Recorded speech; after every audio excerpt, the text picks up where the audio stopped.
हाल ही में H-1B visa programme में सुधार को लेकर काफी चर्चा हो रही है और इसका भारतीय आईटी कंपनियों को फायदा होने की संभावना है। हालांकि इन कंपनियों का कुल वीजा प्रायोजन बहुत कम है, फिर भी इन बदलावों का असर उन पर काफी महत्वपूर्ण रूप से पड़ सकता है।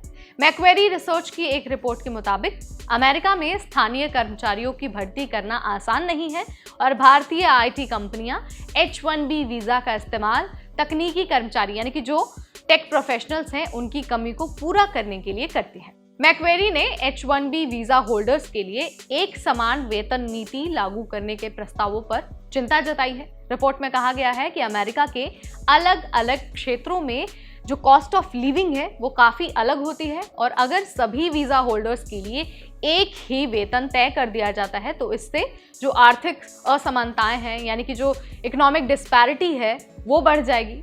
जैसे कि न्यूयॉर्क और कैलिफोर्निया जैसे महंगे स्टेट्स में रहने वाले वीजा होल्डर्स के लिए एक ये बहुत बड़ा चैलेंज हो सकता है। रिपोर्ट में ये सुझाव दिया गया है कि वेतन का निर्धारण स्थानीय परिस्थितियों के अनुसार होना चाहिए, यानी कि जगह के अनुसार जो वेजेस है वो तय होने चाहिए।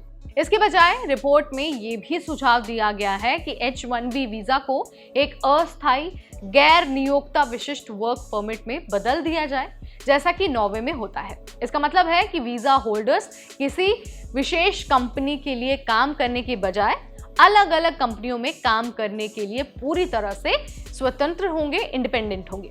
इससे कर्मचारियों को ज्यादा फ्लेक्सिबिलिटी मिलेगी और कंपनियां भी अपनी जरूरत के हिसाब से जो टैलेंट है उसको चुन पाएंगे।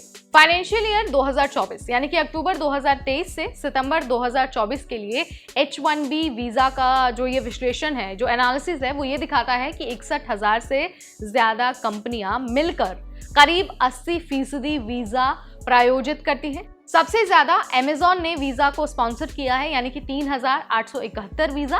वहीं जो भारतीय आईटी कंपनियां हैं जैसे कि TCS और HCL टेक्नोलॉजी, इन दोनों ने ही 1,452 वीजा और 1,266 वीजा को स्पॉन्सर किया है। इसका मतलब है कि अगर H-1B वीजा रूल्स में चेंजेस आते हैं, प्रोग्राम में कुछ बड़े बदलाव किए जाते हैं, तो इसका पॉजिटिव असर पड़ सकता है भारतीय आईटी कंपनियों पर, खासकर जब स्थानीय कर्मचारियों की भर्ती में समस्याएं बढ़ रही हैं और तकनीकी कामकाजी जो टैलेंट्स हैं, जो प्रतिभाएं हैं, उनकी मांग लगातार बढ़ रही है। तो यहाँ पर मैंने आपको बता दिया है कि अगर H-1B वीजा प्रोग्राम में किसी तरह का कोई भी बदलाव होता है तो उसका सीधा सीधा असर पड़ेगा भारतीय टेक कंपनियों पर और ये जो असर है वो काफी पॉजिटिव होने वाला है। और क्यों पॉजिटिव होने वाला है ये भी मैंने आपको यहाँ पर बता दिया है। आप इसके बारे में क्या सोचते हैं? आपका क्या विचार है? इंडियन आईटी कंपनियों के लिए ये फायदेमंद और कैसे हो सकता है? कमेंट के जरिए मुझे जरूर बताइए। ऐसे अपडेट्स मैं आपके लिए लाती रहूंगी सिर्फ और सिर्फ NBT टेक एड पर।